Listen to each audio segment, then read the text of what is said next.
Greetings, everyone.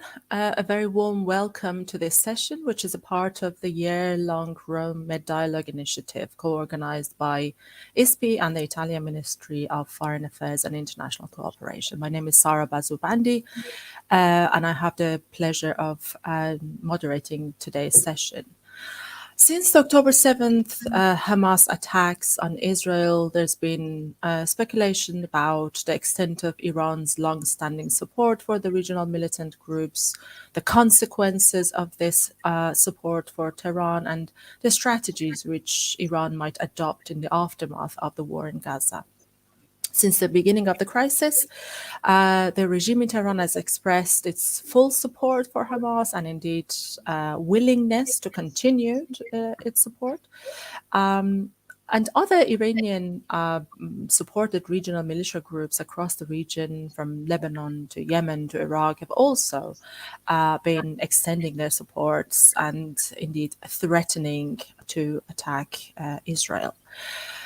Today, we are trying to unpack Iran's strategies in this crisis and also to assess the consequences of the crisis for Iran. And I have the pleasure of the company of four very distinguished experts in the field who will discuss various aspects of this crisis with us. So a very warm welcome to all of our panelists. I will introduce you one by one before I hand the floor to you. It's a great privilege for me. It's not an everyday event to have the company of such rich panels, so I'm extremely honored and thankful for your attendance to this panel. Let us start with the other side of the pond, with Alex VATANKA. Alex is a founding director of Iran's program at the Middle East Institute in Washington. He is also a senior fellow in Middle East Studies at the U.S. Air Force Special Operations School, where he also teaches as an adjunct professor. Very warm welcome to you, Alex. So Iran has been dealing with multiple economic and political crises over the last decades, just to name a few of them: sanctions, domestic protests, unresolved nuclear file. Domestically, there is very little support for the Islamic Republic's regional strategies, particularly towards Gaza and Lebanon. We have seen various episodes, various videos, chants in the demonstration in which the Iranian public have expressed their lack of support for the government's strategy. So I would like to start with this panel with a question to you, Alex. What is Iran's main strategy in the region? What does Tehran want in this particular episode, considering all the existing challenges? Over to you, Alex. Thank you so much. Good morning from Washington. Great to be with you. Thanks for the invitation, and very much look forward to our conversation this morning. Sarah, listen, I know time is short, so I'll be very brief. I just want to highlight some key takeaways for me, looking at the last 6-7 weeks of conflict in Gaza in terms of Iranian position.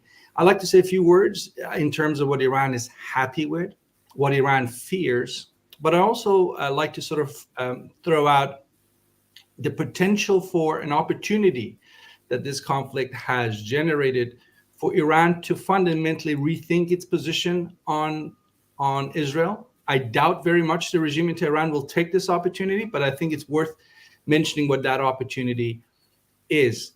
So very briefly, in terms of Iranian position, Israel got hit, Iran got its revenge. Again, we have to look at the Iranian take on what's going on in Gaza in the context of the Israeli-Iranian tit-for-tat conflict, competition, whatever we want to call it, over the last decade plus. So the Iranians look at the 7th of October in terms of their rivalry with Israel as revenge, essentially. And I think Supreme Leader Ali Khamenei has been very clear in his statements that this was a moment Israel got a bloody nose and Iran welcomed it. I also think Iran looks at Israel's response to Hamas. It's a separate issue, but certainly from Iranian perspective, the Israeli response has weakened Israel and undermined certainly something that Iran has been unhappy with, which is the birth of Abraham Accords. So again, this is the plus if you're sitting in Tehran and looking at events in Gaza and how the international community has reacted to what Israel is doing against Hamas. This is important because it takes us to a fundamental factor here that we need to keep in mind. As Khamenei has repeatedly said, Israel's demise will not come at the hands of Iranians, but it will come at the hands of Palestinians, maybe Israelis themselves.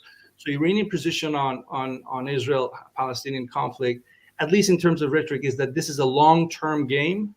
Iran does not have to get involved. And you've seen everything the Iranians have done, including Iran's principal proxy in the region, Hezbollah in Lebanon, is to make sure they don't get dragged into a war. This is not a war they want. They want to stay out of it.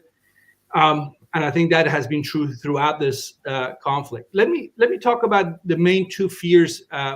One I just mentioned, it's Iran being dragged into a regional war. Clearly, they don't want that. Number two is the loss of Hamas as a military factor. I mean, Hamas is an important part of the axis of resistance. It's part of the Iranian encirclement strategy when it comes to dealing with Israel. And losing Hamas as a military factor is a loss. But I think it's important to remind everyone that I think at this point, it's clear Iran is willing to see Hamas entirely eliminated as a military factor if it means Iran doesn't have to get itself involved in a war. The last thing Iran wants, and I want to keep mentioning this because I think it's the most important part of our conversation, Iran is not interested in a regional war, certainly not interested in a war with the United States. And then let me wrap up very quickly. I mentioned the opportunity. Once this war is over and peace talks will likely follow, Iran can choose what it wants to do. In my mind, it can be a constructive player. It can try and be involved in the peace process, or at least be constructive from the sidelines. It can, for example, sit with partners like countries like Qatar and play a constructive role. Or Iran can choose to be a spoiler. When we look at recent history, I think last time Iran had an opportunity like this to choose whether they wanted to be a constructive player in the Arab-Israeli peace process or oppose it was probably in the early 1990s when the Oslo Accords were being negotiated. At the time, in the early 1990s, the Iranians made a consequential decision to be a spoiler, not to support the Arab-Israeli peace talks. And it doesn't matter what happened to Oslo Accord and so on. The fact is, fundamentally, Iran decided from the outset, before anyone knew what would happen to the Oslo Accords, to oppose it. And we are at a turning point now. Sarah, I think Iran can make a decision. One, it can be a constructive player. It doesn't have to come out tomorrow and recognize this, the state of Israel. It doesn't have to join the Abraham Accords, but it can choose to support it from the sidelines. It is something that perhaps some folks in Tehran are already contemplating. I doubt the senior leadership who make Iranian policies in the region have made that decision. Supreme Leader Khamenei this week said that Iran is not against the Jewish people. It's not in Iranian interest to throw the Jews into the sea. Pretty interesting set of comments from him. But does that mean Iran is willing to not necessarily recognize Israel's right to exist, but at least accept whatever the Palestinians decide to reach politically with the Israelis? That would be a turning point. That's something that's, I think, it's an opportunity that once this war is over could present itself, and it's up to the Iranians to grab it, or as I would call it, make the same mistake they made 30 years ago when they opposed the Oslo Accords. Let me stop there, Sarah. Thank you very much. Thank you. You have mentioned very important points. The most important takeaway for me was that your assessment is that Iran does not want to get dragged into the war, and if it comes down to it, they are willing to sacrifice Hamas, which is very, very important point to keep in mind. You also mentioned the peace process, and I wanted to add another anecdote to the story about Supreme Leader's recent remarks, and that is the statement that was signed by the Arab Islamic Summit was indeed in favor of the two-state solution, which is something that for the past 4 decades at least, Iran has openly opposed, as you also correctly mentioned about the history of Oslo Accord. Thank you so much, Alex. We'll come back to you again with more questions. Allow me to introduce our next speaker. HANIN GHADDAR. HANIN is the Friedmann Senior Fellow at the Washington Institute in Washington. She focuses on Shia politics throughout the Levant and has written extensively on Iran's involvement in various parts of the region, particularly in her native country, Lebanon. So, HANIN, welcome. Iran has been persistently supporting Hezbollah, both regional and domestically. Within the fragile domestic political landscape in Lebanon, Hezbollah has gained a strong position, and within the volatile regional environment, it also has become a relevant region element to the region's security calculus. The debate on the relation between Iran and the regional militant groups has been ongoing for a very long time. Some argue that these regional militant groups are autonomous local groups while they receive some support from Iran, but they're also mainly responsible to their local constituents. So they are inclined to serve the best interests of the local constituents and therefore not directly controlled by Iran. So what is your take on that? What is the degree of Iran's influence in forming these strategies of these regional Shia groups? Over to you. Thank you very much, Sarah, and I'm very happy to be here. Thank you for having me. So just to answer this question per se, before I talk later about the prospects of war and Hezbollah's Iran's calculations for this war and the next one, because this is just the first. We know that the Hezbollah war is coming. So the difference really between Hezbollah and Hamas, for example, and Hezbollah and other proxies of Iran is that Hezbollah is not really a proxy. Hezbollah was founded, managed, funded by the Iranian regime, by the Quds Force of the IRGC. They are an integral, organic part of the Quds Force. And this is even something that Hezbollah's leader, Hassan Nasrallah, has said it many times. And they are not hiding it. They're not shy about it.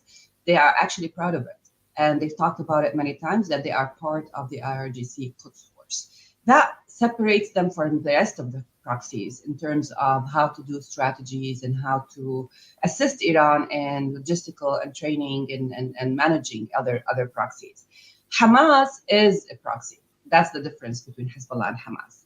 Hamas, nevertheless, has been sometimes a proxy, sometimes a client, in the sense that there has been, and it's supported by Iran now, but at one point there was a rift between Hamas and Iran, especially between 2012-13 to 2017, when Hamas decided to go in Syria and fight against Bashar al-Assad while Iran was supporting Bashar al-Assad. And this is the rift between Hamas and Iran started. It came back to the fold. Hamas came back to the fold in 2017 because they realized that their war against Assad is not working and Iran still has the upper hand, and they'd better be part of the Iranian umbrella, otherwise they will lose. The other proxies in Iraq are all proxies. There are some clients, there are some proxies like Yemen, Houthis. There is a very different relationship, but not Hezbollah. Hezbollah's margin of independence, if you want, is not because they are Lebanese, it's because they do understand Lebanon more than the Iranians. They understand the Lebanese, they live in Lebanon, they are Lebanese, their people are Lebanese, they're part of the structure. They understand how Lebanon works. So the Iranians allow Hezbollah to take decisions on domestic politics. Hezbollah has a free hand to take decisions. Of course, they coordinate with Iran on everything, like big on the parliamentary elections, presidential elections, etc. But they do have this margin of taking these decisions. They do have also a role as a senior advisor, if you want, to the IRGC, to Khamenei, in the sense that they listen to them. Sometimes Hezbollah manages to convince the Iranians about certain war and peace decisions. But at the end of the hand, when it comes to a war between Israel and Hezbollah, when it comes to a war in Syria, when it comes to a regional war with the United States, this is not a Hezbollah decision. This is an Iranian decision, especially now, because the people who used to be trusted, the person actually who used to be 100% trusted by the Iranians, and I'm talking here about Ahmad Maghriyi, has been killed a long time ago. And since then, the relationship became more about Soleimani was the hands-on commander after he killed Mustafa Badruddin. So Soleimani was really the coordinator, if you want, with Nasrallah. And when Soleimani was killed, the relationship became very difficult to manage.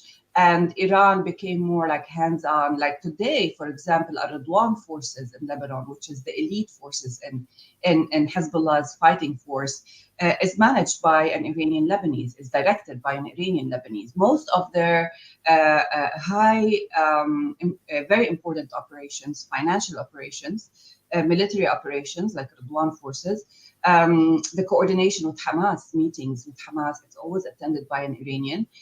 All these important decisions are always made by the Iranians, and that's the major difference. But on the other issues, Hezbollah is Iran's main arm in the region.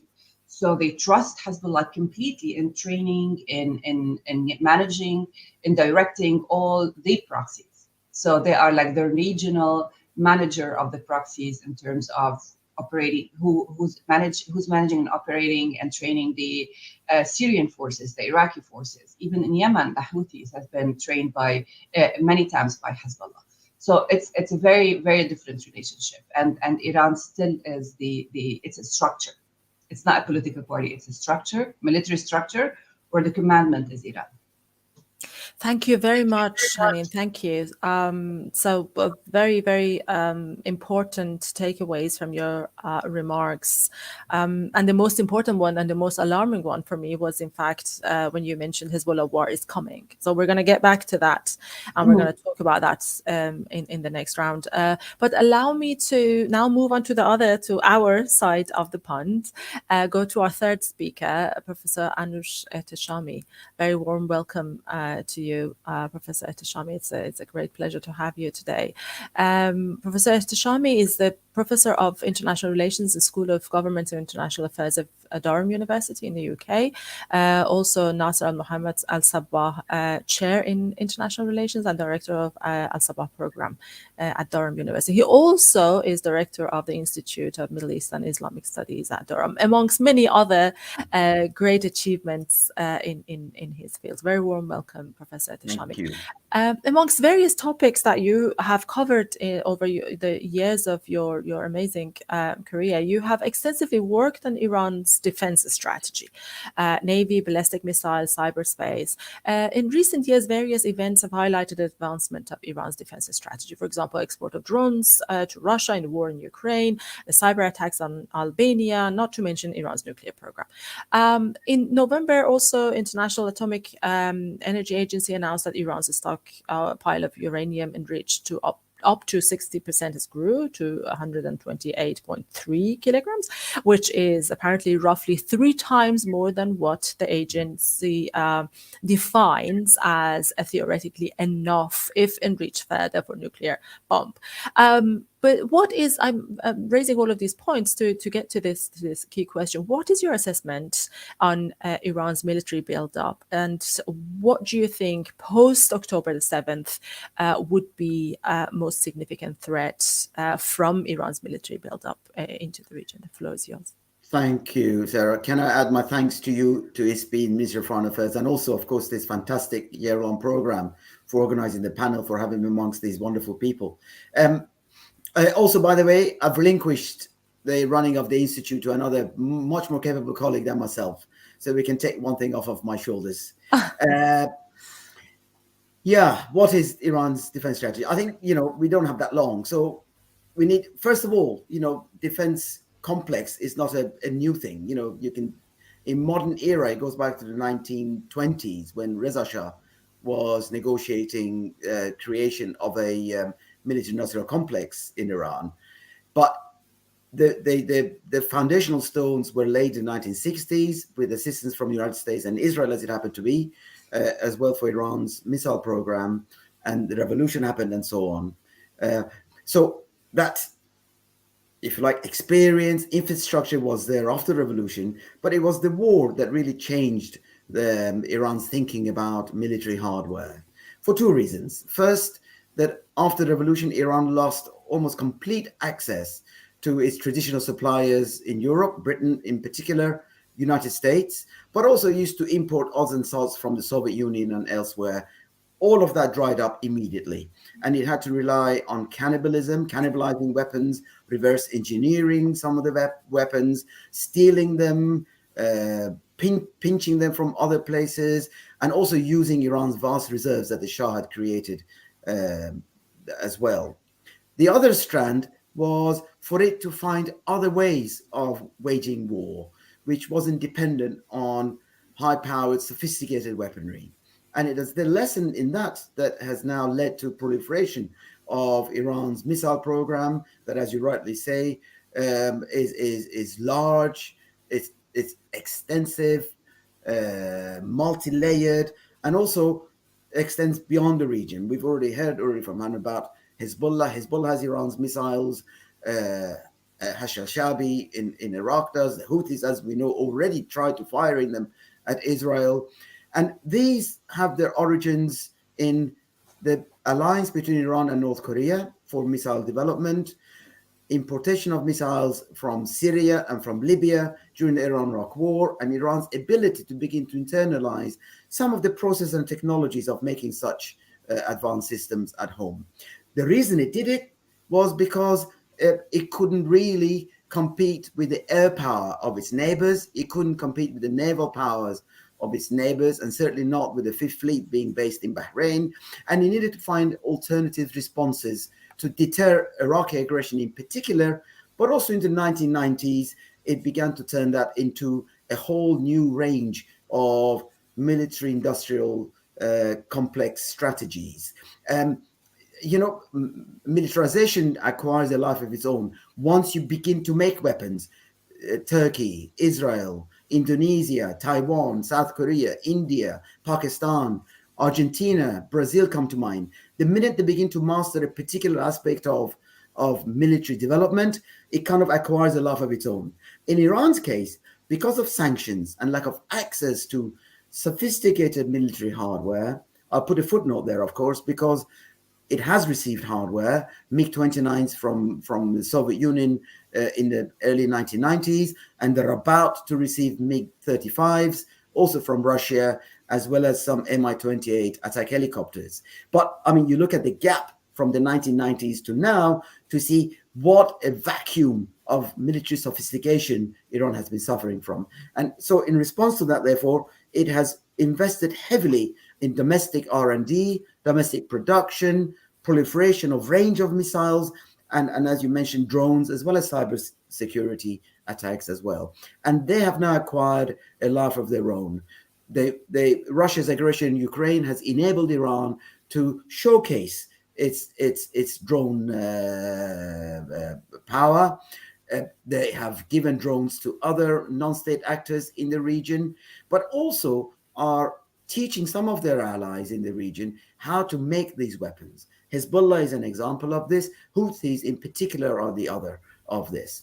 So what it means is that not only Iran has got a multi-layered deterrent strategy using these missiles, but is also able to project its own power through its proxies in other theaters.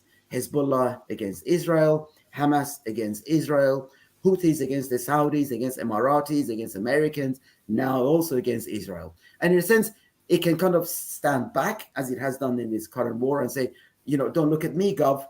At the same time, knowing full well that it's able to exercise its presence, its influence through the transfer of technologies and know-how to these countries, and allowing these countries, these non-state actors rather, to use this hardware in the field, as Hamas has done and as Hezbollah has done. Thank you very much. A lot to digest. As you also mentioned, I think the most important takeaway for me was that the advancement have reached a point that now, with this possible assistance of Russia, from surface-to-surface defense system to what they're moving to also build up to air-to-ground defense system, which is also adding a whole new dimension of complexity in the regional security. We'll come back to you, ANOUSH, thank you very much for your opening remarks. Let's now move on to our next speaker, Dr. Magdalena KIRCHNER. Magdalena is the Yemen country director at Friedrich-Ebert-Stiftung. She has previously worked on Afghanistan. She has also worked for SVP, one of the most important policy analysis think tanks in Germany. Very warm welcome to you, Magdalena. Yemen Houthis have been mentioned by previous speakers in various contexts. Yemen has been a regional security concern for a very long time. Militant Houthis have not just been hostile towards neighboring countries, as ANOUSH mentioned, Saudi Arabia and UAE, but also increasingly threatening regional maritime security. Earlier this month, they seized a vessel in the southern Red Sea near Yemen that was on its way from Turkey to India. Israel said that the ship was not Israeli and it's British-owned, Japanese cargo ship company was operating. And nevertheless, the fingers are pointed at Iran through Houthis in this situation. So I want to pose this question to you now, that what is the position of the Houthis in the regional security structure, and what is Iran's role in shaping this position and influencing the Houthis' position in the region? The floor is yours. Thank you so much, Sarah, and thank you also for the organizers and the really fascinating comments that we already heard.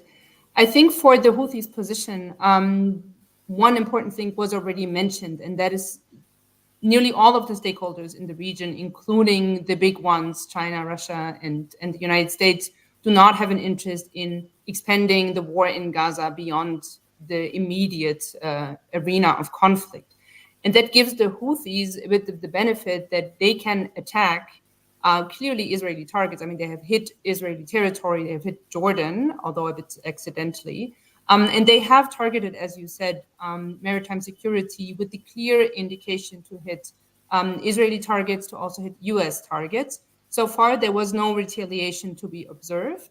So this will not be the spark to cause a regional war. Nobody, I think, wants to give the Houthis this benefit, but it can have severe implication on economy and the economic impact of the war in the region and globally. So far, we have not seen, like, for instance, in 1973, a spike in oil prices.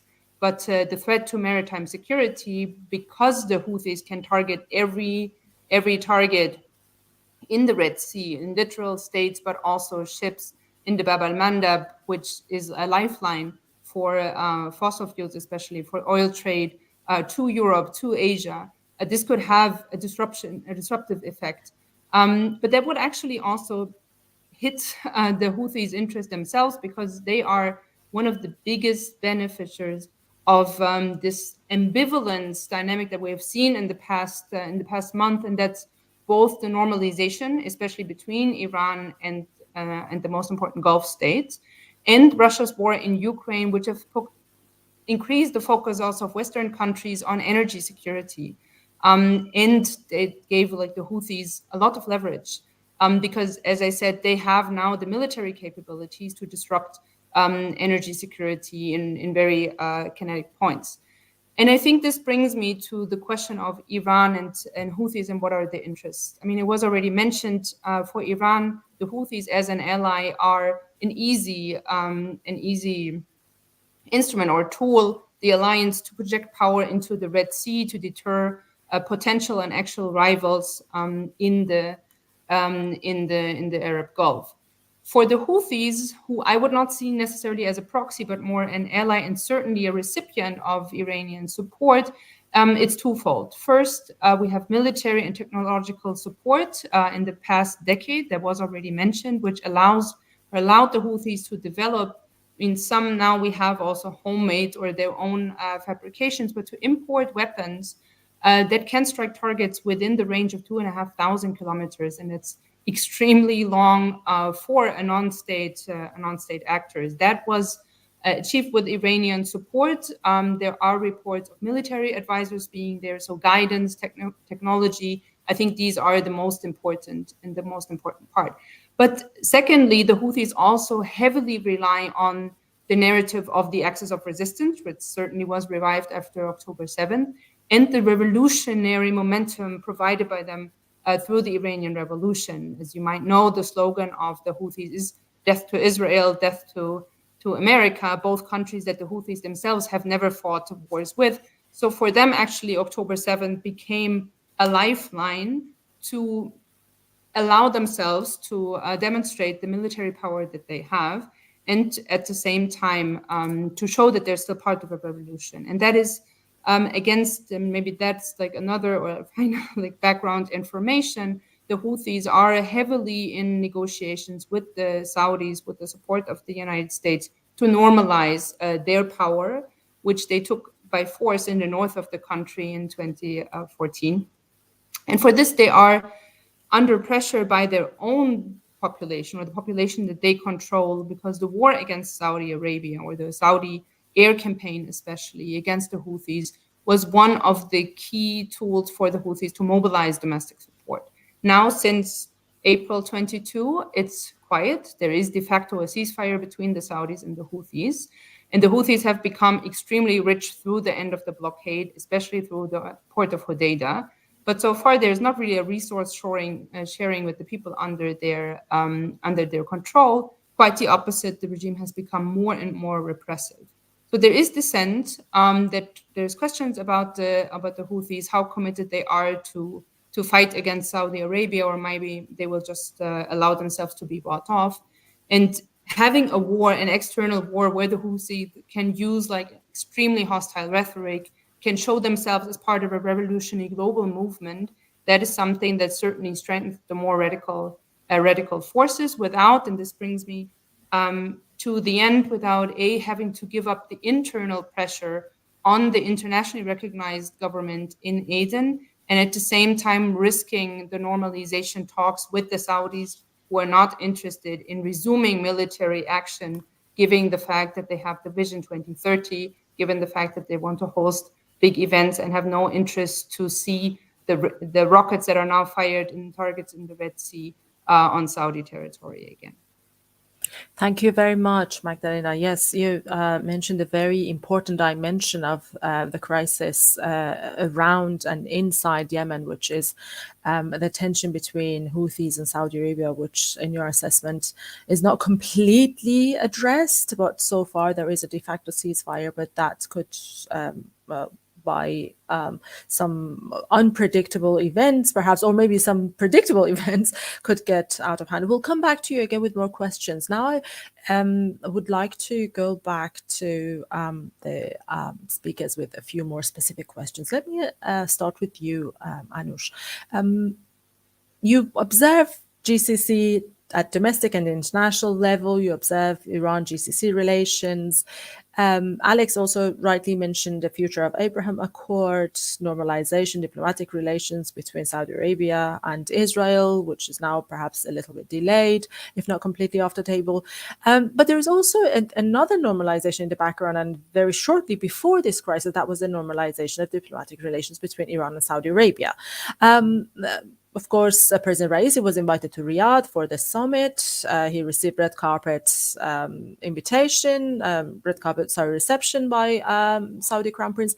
Are Iran and Saudi Arabia, are Iran and the GCC now all on the same page? Are they all friends? Are they no longer feeling uncomfortable about the military buildup of Iran? Are they no longer rivals? What does this future look like between Iran and the GCC, and specifically between Iran and Saudi Arabia?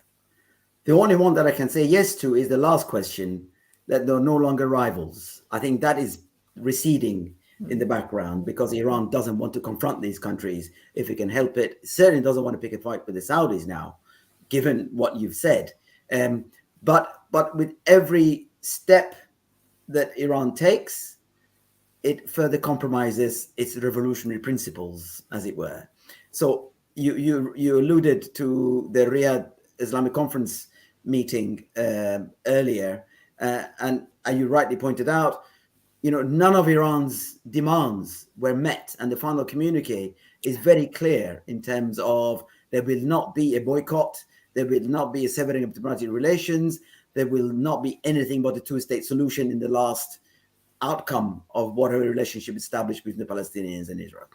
All of those are Iran's red lines, and Raisi had to sit there, had to stand there and be silent because he didn't have the authority, the diplomacy, and the power ultimately to shift the dial away from what the Saudi position was, and the Indonesian position in particular was, over these critical issues. Even though there were murmurs on the sidelines that yes, Iran is right, even though the Bahrainis have called back their ambassador to Israel, the ties have not been severed.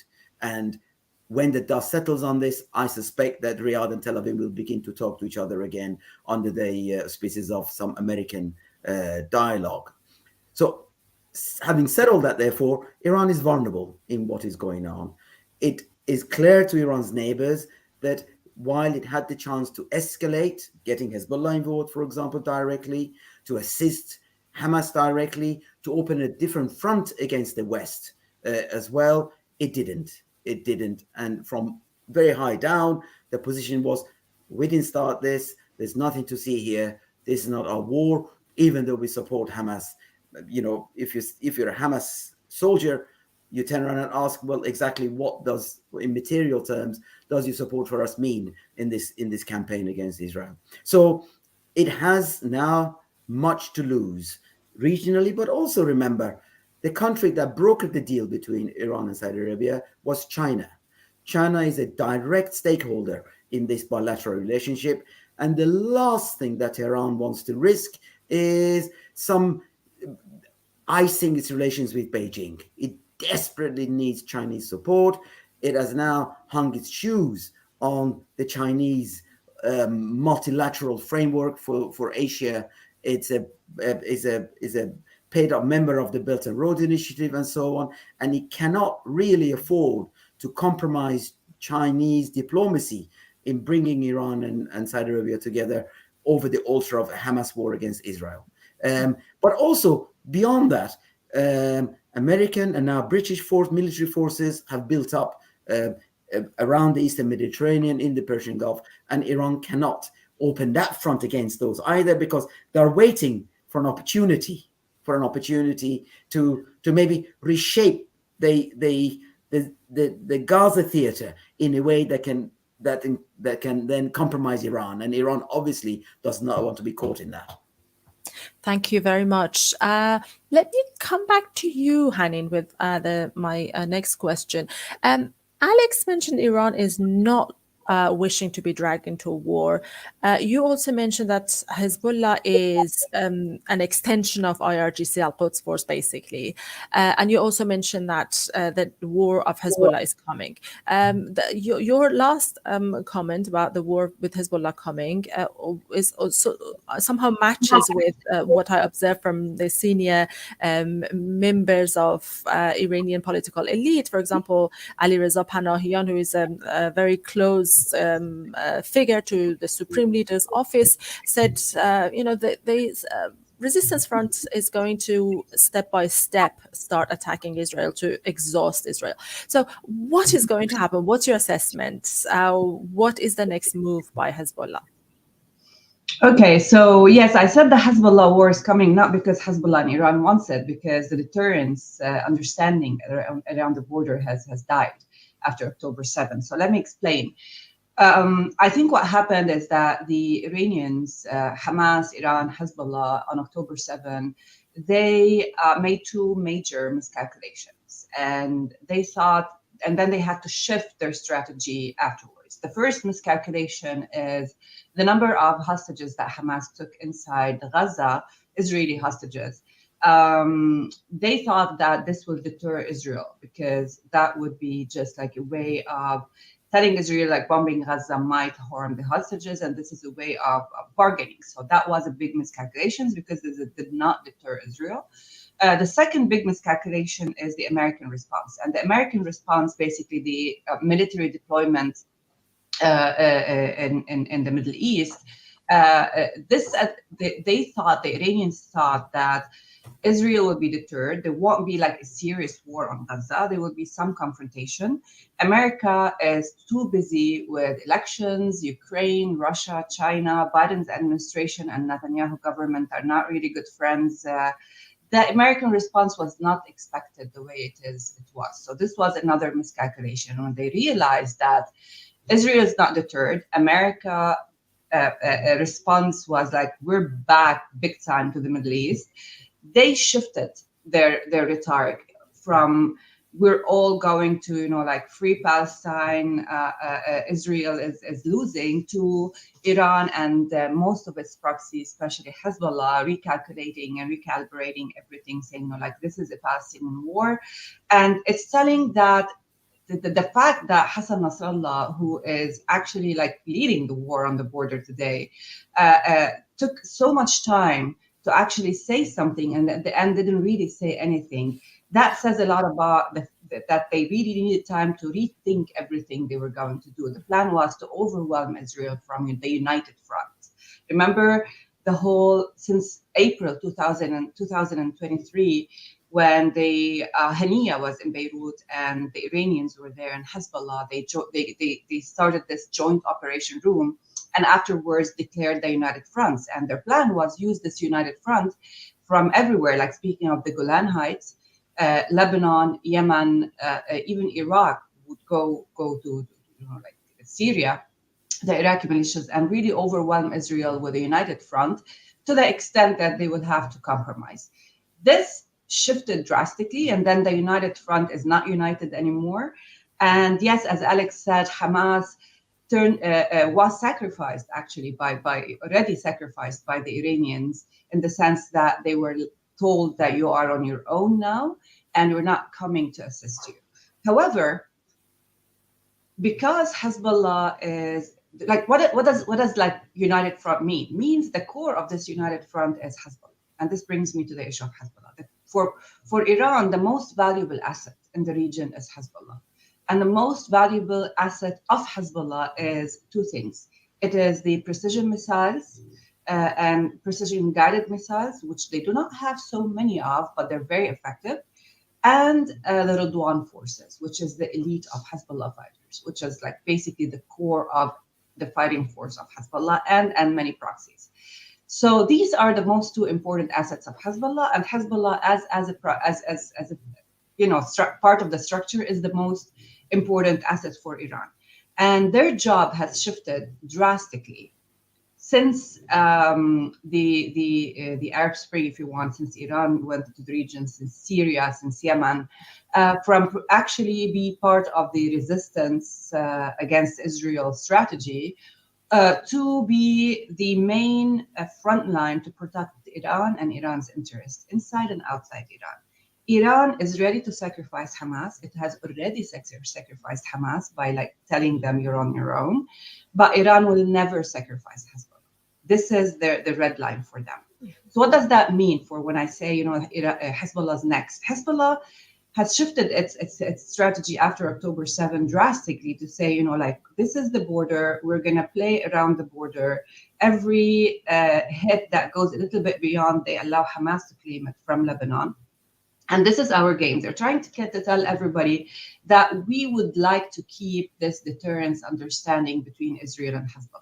We do not want to break the deterrence. However, because they don't want to be part of a war, they don't want to be part of a regional war with the United States, they are not ready for war because of financial issues, budget. They don't have the budget for war. They don't have a commandment for war. They don't have Mustafa Badruddin, Imad Mughni, Qasem Soleimani. They don't have these people. And their fighting force is not ready. And other reasons. There are so many factors to this. But one day they will be ready. And the Radwan forces are at the borders south of Litani. And this is for Israelis unacceptable, not after October 7, because they understand that the people in the north of Israel will not be safe as long as the Radwan forces is just like waiting for them. They'll be sitting ducks waiting to experience exactly what happened October 7, even worse, because the Radwan forces can do worse. So this is no longer an issue. Israel wanted to do preemptive strikes. America stopped it.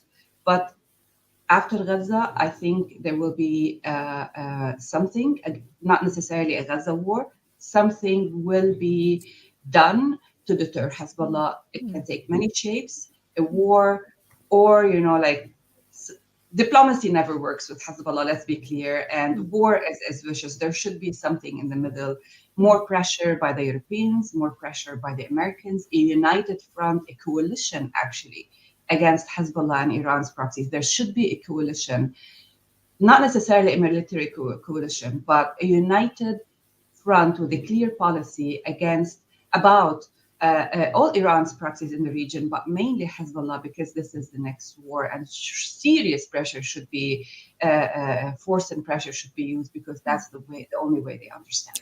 Thank you very much. You sort of also answered my very final question that I was about to ask, and that was the policy recommendation. What can we do? What can the policymakers, especially in the West, do? I have more, so I can tell you if we have time. Thank you. Let's now move to Magdalena. Magdalena, you mentioned something really interesting. What really brings Iran and Houthis together is this "Death to America" slogan. What is the reaction of the Americans to being, targeted by Houthis, receiving missiles, even though they don't really hit the target? What are we expecting from Israelis and the Americans in response to the Houthis' aggression? Thank you. I mean, we have seen, actually, just during this panel, there were news coming out of Sana'a, the Yemeni capital, that there was an explosion that could have been caused by an airstrike. But what we've seen also, as in Syria or in Iraq, U.S. is engaging in low-level, I would call it, conflict with the Houthis. I mean, there were reports of even a Reaper drone being shot down. And just in the last 24 hours, also Navy warships have shot down Yemeni drones. So there is, Houthi drones. So there is an engagement, a military engagement. So far, no casualties. But if you remember, there is not so many foreign policy successes of the Biden administration so far. Ending the war in Yemen, or at least de-escalating the confrontation between the Saudis and the Houthis, has been one of the successes. So I think the Biden administration has really no appetite to either really engage in a war. Of that war, especially the Houthis would benefit, because this is the war that they wanted for ideological reasons. But for the U.S. administration, there's nothing to win. And as I said before, like a confrontation in that area, which is very sensitive for energy security, which will certainly affect the security of the Gulf states, which are very close to the Houthis, and at the same time also for Israeli-Saudi normalizations, which are still also very much in the interest. So what we're seeing is that I think the U.S. administration is trying to respond appropriately. I mean, especially because these attacks are so public, of course, the U.S. has to respond and react, but they're trying to do this in a very tactical, targeted way, and not give, as I said, the Houthis the benefit to have an escalation. But I think what we have seen is that where we failed, and also U.S. policy has failed, and the normalization process has failed, is the question of disarmament. In the Iran-Saudi normalization deal, de-escalation in Yemen was an aim. The Iranians promised, or gave a promise, that they would stop arming the Houthis, but disarming the Houthis and making sure that there is no threat, especially to maritime security by Houthi weapons and these kind of missiles. I think this was certainly a weak spot of normalization, and that is something that in the future should have to be observed much further. Thank you very much. Let's move on quickly to Alex. We're really running out of time. Alex, what March next year, the next Majlis election in Iran is going to take place. We also had recently President Raisi, he's almost half of his term now. There is a lot of conversation about the internal dynamics inside the political elite in Iran. You wrote a book called The Battle of Ayatollah. So what does the Battle of Ayatollahs going to determine moving forward from now on? Are we really seeing a more aggressive, more conservative, more anti-US approach, or are we likely to see some improvement in the relation between Iran and the US? All right, there. Sorry, I had to unmute myself. Thank you for the question, Sarah. Look, I'll be very quick. The lesson that I drew from writing the book, The Battle of the Ayatollahs, looking at the actions of the supreme leader of today, Ayatollah Ali Khamenei, and his chief rival for many years, Hashemi Rafsanjani, was that oftentimes when it came to Iranian actions in the world, it wasn't really about the national interest of the country of Iran, which is what analysts logically would be looking at. What would serve this country's national interest, and we sort of want to see Iranian behaviors along those lines. But oftentimes that's not what happens. It's about the narrow, selfish interest of personalities, and in the case of the Islamic Republic today, factions. So Ebrahim Raisi, President Raisi, is somebody who, when he was basically given the presidency, because he surely didn't win it, he was given the presidency by the so-called deep state spearheaded by Ali Khamenei for the purposes of sort of keeping the reformists and the so-called moderates out. The reason for that has nothing to do with foreign policy. It's to do with the fact that Ali Khamenei, who's 84, wants to give the baton on to somebody who is like-minded. We can discuss, we don't have time, unfortunately, today, who the short list of candidates for the next Iranian supreme leader would be. But the fact is there is an internal Iranian fight going on right now among the hardliners, the moderates, the Rouhanis, the Zarifs today are marginalized. They might make a comeback, but for the Majlis elections, we'll wait and see. But right now, the intense fight is actually among the hardliners. And these people shift position overnight. So, we can sit here and say they're ideologically against the United States. That is true in terms of their rhetoric, but they were also against the nuclear deal. And yet the last 2 years, Foreign Minister Amir Abdullahian has been talking about a win-win nuclear deal with the United States. So that what I'm saying is nothing is set in stone. It really comes down to what they need to do, this particular faction of Raisi, to be able to increase their chances to be able to take over from Ali Khamenei as supreme leader. That's the fight right now. So I think when I look at Iran right now, as I said before, there's a moment here for them to make a decision, to sort of perhaps go in a different direction, less ideology and more national interest. I'm skeptical they'll do that, but this is an opportunity for them. Having said that, and this is my final point on this, we don't know what will happen with once the war in Gaza is over. I mean, this could be over in weeks, months. I have no idea of knowing. But once it's over, the Islamic Republic, as I mentioned before in my remarks, really can make a decision to go in a different direction and choose to sort of de-escalate across the board. And this, if we're talking about policy suggestions for Western policymakers, number one is decide what the West wants out of its Iran policy. Because here in Washington, I can tell you, we don't know what the Biden administration's Iran policy is all about. It's been basically a consistent approach of kicking the can down the road. You deal with Iran, you pressurize Iran on a given issue, but then you sort of let go, and nothing really fundamentally has changed for years. That is something the West really needs to come up with in terms of a solution, to get together, to have something that would get the Iranian regime's attention seriously. Because right now, the Iranian regime doesn't take Western policies towards Iran that seriously. They don't think there is one. What this means for regional states is that countries like Saudi Arabia, UAE, and others can also play an important role in shaping Iran's calculations, to say that there are incentives for Iran to want to de-escalate. It doesn't have to, again, recognize Israel. It doesn't have to join the Abraham Accords, but there are things Iran can do in terms of toning down the language and the sort of the way the axis of resistance operates. Because essentially what the region is confronted with right now is the sort of two fundamental approaches to the region: Abraham Accords, integration, cooperation, and so forth, and the axis of resistance, which is, at maximum is about one that wants to see the end of the state of Israel, wants the United States out of the region. That is recipe for years and years of competition, if not conflict. It falls on Iran's Arab neighbors and others, countries like Turkey, perhaps even the Chinese, to say to the Iranians, the axis of resistance is not sustainable. It's not in the interest of Iran to pursue this strategy. And perhaps this Gaza war is a moment where you want to shift gear and look for, even if the Iranians genuinely want to invest in protecting the rights of the Palestinians, that the better way forward is a pan-regional political dialogue where Iran plays a constructive role, as opposed to just believing that the military might is the way forward, which history has so far proven not to be the case. Thank you very much. So I'm going to go back to our three speakers. Thank you, Alex. You made two very solid recommendations. First one was to have a policy. That is very important. It's a good start with. And the second one was incentives offered by Iran's neighbors. Anoush, let's come to you.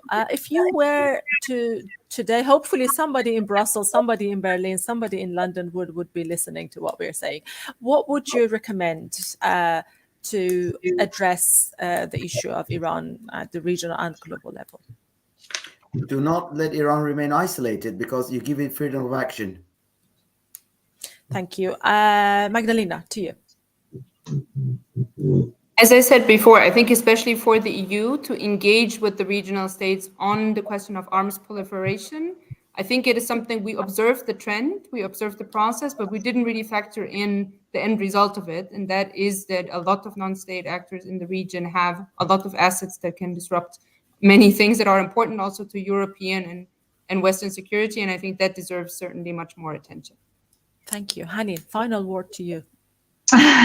Always. I think on the Hezbollah front, really on the Iran and the next war, which I'm really focused on, I think the what happens in Gaza really sends the right message to Iran. If Hamas wins or manages at least, to design a narrative of victory, like Hezbollah in 2006, despite all the Palestinian losses of life, that would be a message to Iran and Hezbollah that you can do whatever you want. Eventually, you can still declare victory, because at the end of the day, it doesn't matter for them how many people die, especially Arab people. Like, they can fight until the last Arab. If Hamas loses drastically, that would be a good message to Iran and Hezbollah that they will be deterred by Iran's loss. That's basically what I'm saying. Whatever happens in Gaza will determine the next war. If Hamas really suffers losses, and if Israel manages to weaken Hamas to the extent that they can no longer rule and things change afterwards, if that is reachable, that's the only thing that would deter Iran and Hezbollah. Thank you so much. We went over time. I really appreciate your patience. Thank you for staying on this call. Thank you very much for your contribution. And I'm looking forward to seeing you all on this platform and beyond again. Thank you very much, Sarah. Happy to be here. Thank you very much. Thank you. Bye. Thank you, Sarah.